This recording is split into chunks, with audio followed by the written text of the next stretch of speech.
उस भक्त के बने सारे बिगड़े काम, जिसके रोम रोम में राम। श्री राम का नाम आते ही उनके योद्धा, सन्यासी और राजा रूप की छवि उभर आती है। लेकिन राम एक ऐसा रूप भी है जिसका जिक्र आते ही हर माता पिता की आंखें प्रेम से छलक उठती है। आज हम श्री राम के उसी अद्भुत रूप की बात करेंगे, और सिर्फ बात ही नहीं करेंगे, उस रूप की कुछ निशानियां, कुछ तस्वीरें आपको दिखाएंगे। ये रूप है भगवान का राम लला रूप, यानी श्री राम का बाल रूप। श्री राम का जन्म कहाँ हुआ, ये तो आप सबने देखा होगा, शायद जन्म स्थान पर भी गए होंगे। लेकिन वो गलियां जहां राम लला खेला करते थे, वो गुरुकुल जहां उन्होंने शिक्षा हासिल की थी, वो किताबें जो खुद रामलला ने पढ़ी, आज वो सब कुछ तलाशने की बारी है। तो चलिए आज चलते हैं श्री राम के रामलला रूप से मिलने।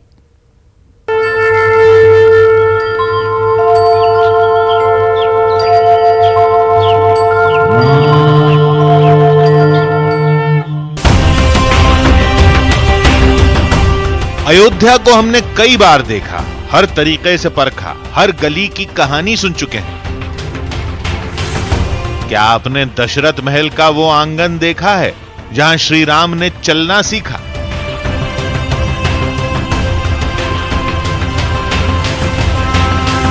श्री राम जय राम जय जय राम। कनक भवन में वो कमरा देखा है जहां श्री राम रहते थे? उनकी पाठशाला देखी है? वो पेड़ देखा है जो आज भी राम नाम का जाप करता है? श्री राम जय राम जय जय राम। तो चलिए आज चलते हैं अयोध्या के एक नए सफर पर, कुछ नई कहानियों की तलाश में, श्री राम जय राम। कुछ अनदेखी निशानियों को खोजने। श्री राम जय राम जय जय राम। नमस्कार, मेरा नाम सुहेल है और मैं इस वक्त मौजूद हूँ अयोध्या नगरी में। वही अयोध्या जहाँ भगवान राम ने जन्म लिया, वही अयोध्या जहाँ पर उन्होंने अपना बचपन बिताया, वही अयोध्या जहाँ पर उन्होंने 11,000 साल तक राज किया। राम को मर्यादा पुरुषोत्तम कहते हैं, यानी उनकी ज़िंदगी से आप सब कुछ सीख सकते हैं। लेकिन हमें आज उनका बाल रूप देखना है, वो रूप बचपन का, वो रूप जो बिना किसी फिक्र के, बिना किसी परेशानी के इंसान जीता है। भगवान राम ने बचपन कैसा जिया था, भगवान राम ने बचपन में क्या किया था, भगवान राम ने बचपन में किस तरह से लोगों को एक अच्छी ज़िंदगी की सीख दी थी। आइए अयोध्या चलते हैं और अयोध्या में भगवान राम के बाल रूप से जुड़े बहुत सारे साक्ष्य तलाशते हैं।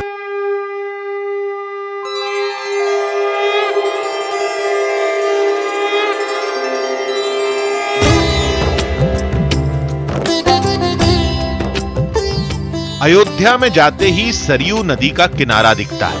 जय श्री राम अवधपति जय जय श्री राम। हर कोई दशरथ महल और कनक भवन का पता देता है, लेकिन हमारी निगाहें कुछ और तलाश रही थी। बाल रूप के साक्ष्यों की खोज में हमें वहां जाना था जहां महाराज दशरथ ने पुत्र प्राप्ति के लिए यज्ञ किया था। ये बात रामायण में भी लिखी है। दशरथ के कोई संतान नहीं हुए, तब उन्होंने पुत्रेष्टि यज्ञ किया है। यज्ञ किया, पुत्रेष्टि यज्ञ, तो कहा ऋषियों को बुलाए, जिसमें सिंघी ऋषि वशिष्ठ बुलावा, पुत्र काम सुख यज्ञ करावा। सिंघी ऋषि बुला करके कहा कि हम यज्ञ कराएंगे। तब उन्होंने कहा कि एक मनोरमा नदी है, यहाँ से 15 किलोमीटर दूरी पर है, कहा वो यज्ञ आप वहाँ कराइए। सरजुआ सूत्रे तीरे यज्ञ भूमिर विधीयताम, यह सरयू से उत्तर के तट पर यज्ञ का आप अनुष्ठान कराइए, जिससे आपका वो पुत्र प्राप्ति होगी। तो यहाँ से शुरू होता है भगवान राम के अवतार का जगह है, और ये मखौड़ा में है, वहाँ यज्ञशाला है। इस जगह के बारे में बहुत कम लोग जानते हैं। अयोध्या से बाहर वो स्थान भी मौजूद है जहां महाराजा दशरथ ने पुत्र प्राप्ति का यज्ञ किया था। मैं इस वक्त मौजूद हूँ मखौड़ा धाम पे। अयोध्या से करीबन 20-22 किलोमीटर दूर है, और मखौड़ा जो नाम है वो असल में अपभ्रंश है मख का, और मख का मतलब होता है यज्ञ। ये वो जगह है जहाँ पर पुत्र प्राप्ति के लिए भगवान दशरथ ने यज्ञ किया था। रामायण में लिखा है महाराजा दशरथ ने मनोरमा नदी के किनारे यज्ञ किया था। वो नदी, वो यज्ञशाला आज भी मौजूद है, जहां आज भी श्री राम भक्ति की धारा बहती है।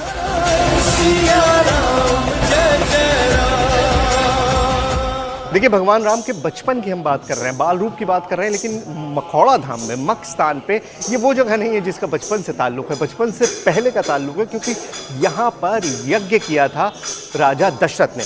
अब राजा दशरथ ने पुत्रेष्टि यज्ञ के लिए यज्ञ किया। कहाँ किया ये किसी को नहीं पता। बहुत सारी वेदियाँ बनी हुई हैं, एक वेदी यहाँ पर है, एक वेदी यहाँ पर है, और पीछे आएंगे तो वहाँ पर भी वेदी है। मतलब 4-5 वेदियाँ यहाँ पर बनी हुई हैं। किस जगह पर यज्ञ किया था ये किसी को नहीं पता, लेकिन जगह मार्क करने के लिए ये चारों तरफ जाल बना दिया गया है और हर जगह पर वेदी बना दी गई है कि कई सारी वेदियां इस पूरे स्पॉट में बनी हुई हैं। और जगह, मान्यता यही है कि ये वो जगह है जहां पर राजा दशरथ ने यज्ञ किया था पुत्र प्राप्ति के लिए। अब सवाल यह पूछा जा सकता है कि यज्ञ यहीं क्यों किया गया था, कहीं और क्यों नहीं।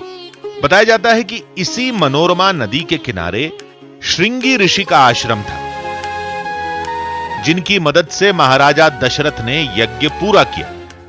देखिए, मखौड़ा धाम में वैसे तो कुछ ऐसा बचा नहीं है जो स्टैब्लिश कर सके कि ये मखौड़ा धाम था, वो जगह थी जहाँ पे यज्ञ किया गया है, लेकिन ये मनोरमा नदी बाकी है। मनोरमा नदी को देखकर भी आपको लगेगा कि इतनी छोटी सी नदी है, लेकिन इसके नाम से ही आपको पता लगेगा कि मन को लुभाने वाली नदी हुआ करती थी। श्रृंगी ऋषि का आश्रम यहीं कहीं आसपास था और इसीलिए इस जगह को चुना गया यज्ञ करने के लिए। श्री राम जय जय राम। वक्त के साथ नदी का किनारा, यज्ञशाला का हुलिया बदल गया, कई नए निर्माण हो गए, लेकिन इस जगह से जुड़ी आस्था और परंपरा आज भी जीवित है। आज भी लोग यहाँ पर पुत्र कामना के लिए यज्ञ करते हैं। दशरथ जी महाराज के पास संतान नहीं था। यज्ञ स्थल भूमि को मख कहते हैं। जो चक्रवर्ती महाराज दशरथ जी को संतान न होने के कारण इस मख भूमि पर जो हैं उन्होंने यज्ञ किए और यहाँ पर यज्ञ करने से 4 पुत्र की प्राप्ति हुआ। श्रृंगी ऋषि वशिष्ठ बुलावा, पुत्र काम शुभ यज्ञ करावा, भक्ति सहित मुनि आहुति दीने, प्रगट अग्नि चरु कर लीने। यज्ञ को आप करेंगे तो आज भी हमारे यहाँ यज्ञ कराने से संतान की प्राप्ति होती है। यज्ञ स्थल से कुछ ही दूरी पर राम के नाम का एक ऐसा चमत्कार है जिसे देखकर हर कोई हैरत में पड़ जाता है। एक पेड़ है, पेड़ पर पत्ते हैं, लेकिन तने पर आश्चर्यजनक तरीके से राम का नाम अपने आप उभर आता है। लेकिन मान्यता यह है कि इस पेड़ को भगवान हनुमान जी ने यहाँ पर लगाया था और उसके बाद से ही जिस तरह से उनके ऊपर हम तस्वीरों में अंकित दिखाते हैं कि सीना छापते हैं और राम लिखा होता है, उसी तरह से इस पेड़ में आप जहाँ पे भी वो करिए वहाँ पर आपको राम लिखा हुआ दिखाई दे जाएगा। ये मेरे कहने से मत मानिए, सिर्फ खुद इसको करके देखिए। हर जगह जहाँ आप करेंगे, ये देखिए, ये मैंने हटाया यहाँ से और ये क्या लिखा हुआ है, राम। ये पेड़ यहाँ कब से है कोई नहीं जानता। गांव वाले तो लंबे समय से देख रहे हैं, लेकिन ये नजारा अभी तक आम लोगों से दूर था। कई लोग परखने के लिए छाल हटाकर देखते हैं, वहां भी राम का ही नाम मिलता है। बड़ी बात क्या है? बड़ी बात यह है कि जब इस पेड़ की छाल उतरती है तो भी वही लिखा होता है। ये देखिए, ये मैं छाल हटा दे रहा हूँ यहाँ से और तब भी राम शब्द जो है वो पूरा लिखा हुआ दिखाई देगा। ये देखिए, मैं यहाँ से छाल हटाता हूँ, ये देखिए, ये पूरी मैंने छाल हटा दी। अभी भी क्या लिखा हुआ है, राम लिखा हुआ है। यहाँ जहाँ जहाँ से मैं छाल हटाऊँगा वहाँ वहाँ वही लिखा हुआ नज़र आएगा। ऊपर ऊपर ऊपर यहाँ पर थोड़ा सा और ऊपर करते हैं। ये देखिए, ये देखिए, मैंने पूरी छाल हटाई है, ये पूरी छाल हटाई है और ये पूरी छाल हटते ही यहाँ इससे ये छाल हटी है और ये छाल हटते ही र आ की मात्रा म, राम। अभी तो ये आगाज था। यज्ञ स्थल तो अपनी जगह सही है, लेकिन इस पेड़ का श्री राम के बाल रूप से कोई मतलब नहीं।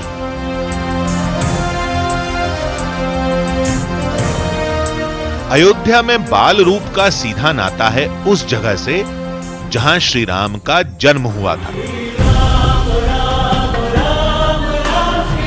जिसकी कहानी आपने रामायण में पढ़ी है। रामलला का जो रूप आपने टीवी सीरियलों में देखा है, वो श्री राम जन्मभूमि अयोध्या में इस जगह पर है जहां त्रेता युग में रामलला का महाराज दशरथ के महल में जन्म हुआ था।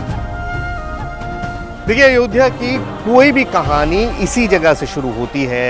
ये राम जन्मभूमि का एंट्री पॉइंट है, मतलब मंदिर में जाने के लिए यहाँ से आपको अंदर जाना पड़ता है। इससे आगे कैमरा अलाउड नहीं है। तो कहीं पर भी अगर आप राम से जुड़ी किसी भी कहानी को जानना चाहते हैं तो शुरुआत कहाँ से करनी होगी? यहाँ से, इस स्पॉट से जहाँ पर मैं खड़ा हूँ, क्योंकि राम जन्मभूमि की जो शुरुआत है वो यहीं से होती है। ये वो चेक पॉइंट है, वो एंट्री पॉइंट है जहाँ से आगे कैमरा वगैरह नहीं जाता है। लेकिन जो सारी कहानी है वो यहीं से, रामलला की जो पूरी कहानी है वो इसी चेक पॉइंट से, इसी स्टार्टिंग पॉइंट से शुरू होती है। अंदर रामलला की अद्भुत मूर्ति है जो उनके बाल रूप का सबसे बड़ा साक्ष्य है। सुरक्षा कारणों से जन्मभूमि में कैमरा ले जाना मना है, लेकिन प्रशासन से मिली इस फुटेज में उस जगह को देखा जा सकता है। अब रुख करते हैं उस जगह का जहां श्री राम के बाल रूप से जुड़ी एक अहम निशानी है। पग पग चलना सीखे रामलला, वो आंगन जहां रामलला पले बढ़े, वो गलियारा जहां श्री राम ने चलना सीखा, महाराजा दशरथ का वो महल जहां श्री राम का बचपन बीता। सुन सब मनहारे। अयोध्या में दशरथ महल को बड़ा स्थान कहते हैं। राम कथा के मुताबिक महाराजा दशरथ अपनी तीनों रानियों के साथ इसी महल में रहा करते थे और इसी महल में श्री राम का बचपन बीता था, जिससे जुड़ी कई निशानियां आज भी मौजूद हैं। यह श्री चक्रवर्ती महाराज दशरथ जी का राजमहल है, जिसके लिए पूज्य श्री गोस्वामी तुलसीदास जी महाराज रामचरितमानस में लिखे हैं कि शोभा दशरथ भवन की को कभी वर्णय पार। इसकी महिमा का वर्णन कौन कर सकता है? किसी की सामर्थ्य नहीं है कि दशरथ जी के राजमहल के महिमा का वर्णन कर सके। क्यों? इसलिए कि सारे जगत का पिता यहाँ दशरथ जी को पिता कह करके संबोधित करता है।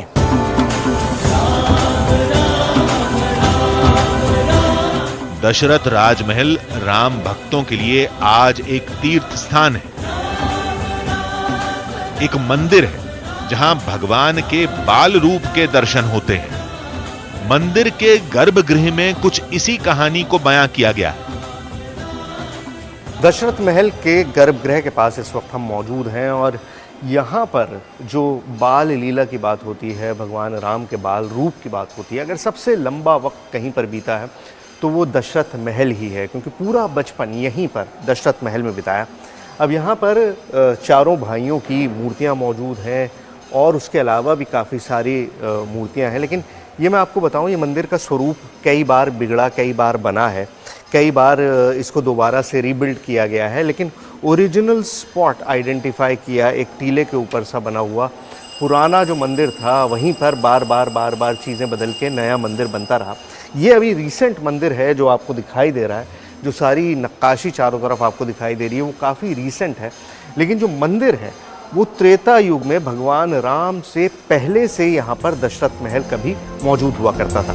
चरितम् रघुनाथस्य शतकोटि प्रविस्तरम्। इस राजमहल के चप्पे चप्पे पर श्री राम की बाल लीला से जुड़ी कहानियां हैं, तस्वीरें हैं।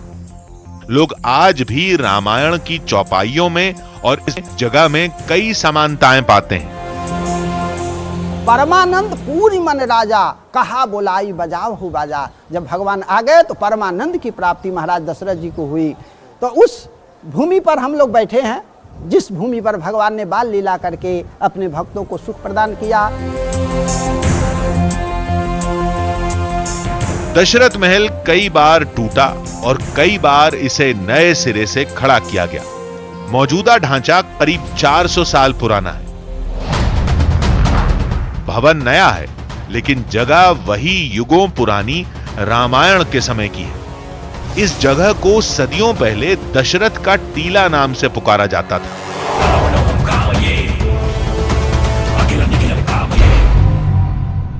तो अगर कोई जगह जहां पर सबसे ज्यादा भगवान राम ने बचपन का वक्त बिताया तो वो ये दशरथ महल है। अब अपने आप में सोचिए कि कितना बड़ा सरप्राइज है आपके लिए, हमारे लिए, हर किसी के लिए कि त्रेता युग में, मतलब हजारों लाखों करोड़ों साल पहले जो बचपन बीता उसको आप महसूस कर सकते हैं। यहाँ दशरथ महल में आप खुद उसकी अनुभूति कर सकते हैं, आप खुद महसूस कर सकते हैं कि यहाँ पर कभी एक बड़ा आलीशान महल रहा होगा, एक ऐसा महल जिसमें भगवान राम का बचपन बीता। आज स्वरूप बदल गया है, आज चीज़ें बदल गई हैं, दीवारें, नक्काशी सब बदल गया है, लेकिन जगह एयरमार्क थी, जगह पहले से निशानदेही हो चुकी थी और लगातार तभी से ये मंदिर, ये महल चला आ रहा है।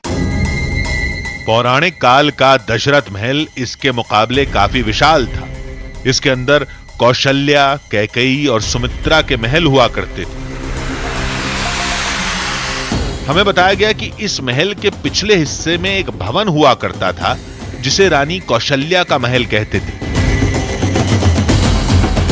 यानी वही स्थान जिसे आज हम श्री राम जन्मभूमि के नाम से जानते हैं।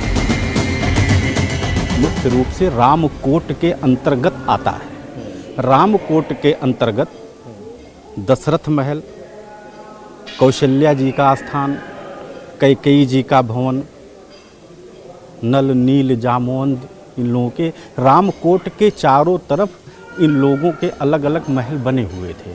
जैसे राम जन्मभूमि ये कौशल्या जी का स्थान रहा होगा, कैकेयी जी का स्थान अलग रहा होगा। ये सारी चीजें रामकोट के अंतर्गत ही आती हैं। इस जगह को श्री राम के बाल रूप का साक्ष्य माना जाता है, लेकिन केवल बाल रूप ही नहीं, इस जगह की कहानी श्री राम के योद्धा रूप से भी जुड़ती है।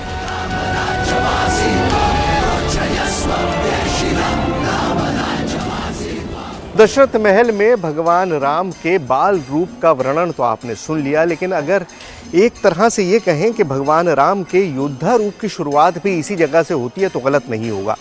भगवान राम को गुरु विश्वामित्र यहीं से, दशरथ महल से ही अपने साथ लेकर गए थे राक्षसों का वध करने के लिए।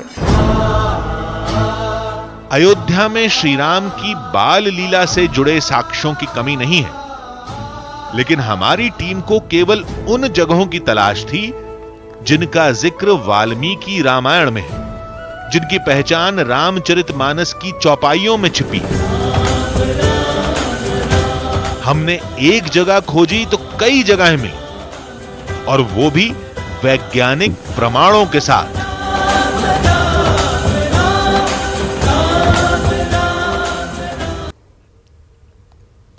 श्री राम रूप।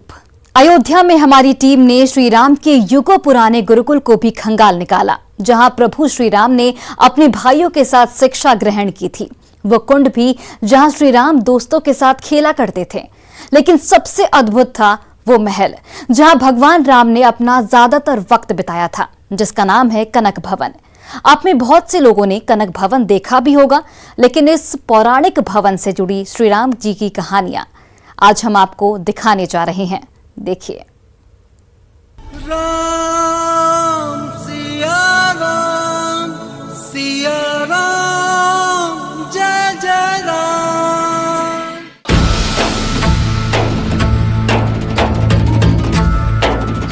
कुछ कही, कुछ अनकही, कुछ सुनी तो कुछ अनसुनी। अयोध्या में श्री राम से जुड़े सबसे बड़े साक्ष्य को समझने के लिए हमारी टीम कनक भवन पहुंची। अयोध्या का जो सबसे खूबसूरत स्ट्रक्चर है, जो सबसे खूबसूरत इमारत है, मैं इस वक्त वहाँ पर मौजूद हूँ। कनक भवन नाम है इसका। अब कनक का मतलब सोना होता है, लेकिन जाहिर है ये इमारत इस वक्त सोने की नहीं बनी हुई है, लेकिन एक समय था जब ये महल बहुत खूबसूरत था और सोने का बना हुआ था। सीता जी को ये मुंह दिखाई के तौर पर दिया गया था। उसके बाद काफ़ी बिगड़ा, काफ़ी बना। अब जो बिल्डिंग है वो ओरछा नरेश द्वारा बनाई गई है, तो काफ़ी रीसेंट है। लेकिन इस महल से जुड़ी, इस भवन से जुड़ी बहुत सारी ऐसी चीज़ें हैं जो बहुत चौंकाने वाली हैं। क्या है मैं आपको बताऊंगा, लेकिन पहले आप ये इमारत देखिए। लेकिन अयोध्या के बाल कांड में भी कनक भवन का जिक्र है, जिस समय श्री राम बाल अवस्था में थे।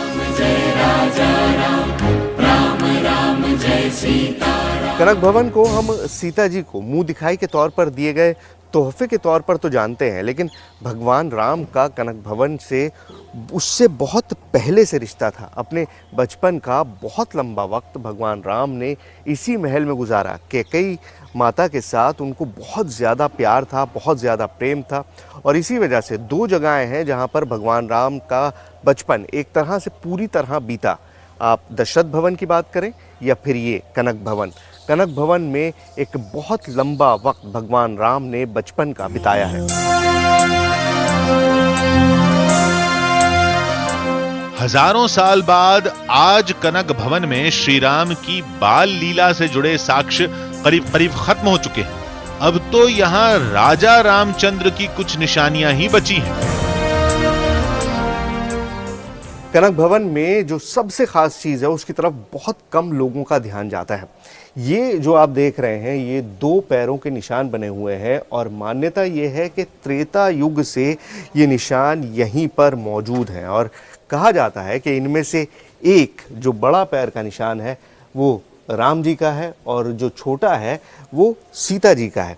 अब इस जगह के बारे में जो कहानियाँ हैं वो कहाँ से शुरू हुई मैं आपको बताऊं कि यहाँ पर पत्थर लगे हुए हैं जिसमें साफ साफ लिखा हुआ है कि त्रेता युग में जब इस जगह को बनाया गया तब भी ये निशान यहाँ पर मौजूद थे। उसके बाद जब द्वापर युग में इसको बनाया गया तब भी निशान यहाँ पर मौजूद थे, और जब राजा विक्रमादित्य ने इस जगह को बनवाया तब भी ये निशान यहीं पर थे। और उसके बाद जब ओरछा नरेश ने इसको बनवाया तो उन्होंने भी इस जगह को वैसे ही रखा जैसे ये जगह थी। पौराणिक ग्रंथों के मुताबिक कनक महारानी कैकेयी ने सीता जी को भेंट में दिया था। विवाह और वनवास के बाद श्री राम सीता जी के साथ इसी महल में रहते थे। यहाँ किसी बाहरी को आने की इजाजत नहीं थी।